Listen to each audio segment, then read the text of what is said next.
سعید ابوالخیر، این از سعید الف لام سعید رو از کجا آوردید؟ ما عربی رو می‌خوایم فارسی کنیم، این فارسی ها رو عربی می‌کنیم.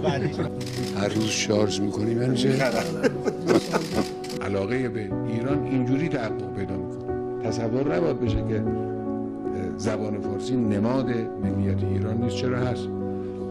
رو این تکیه بشه. زبان فارسی زبان کششداری است، جزو زبان‌هایی است که می‌توانه توسعه پیدا کنه، چون زبان ترکیبی است. ما در جریان عمومی زبان داره دچار فرسایش میشه. میان آقایون مینشینن کلمات فرنگی رو تبدیل میکنن به ترجمه تحت اللفظی فارسی، همونا رو هی به کار میبرن با افتخار. نه، ما خودمون زبون داریم، واژه سازی کنیم دیگه.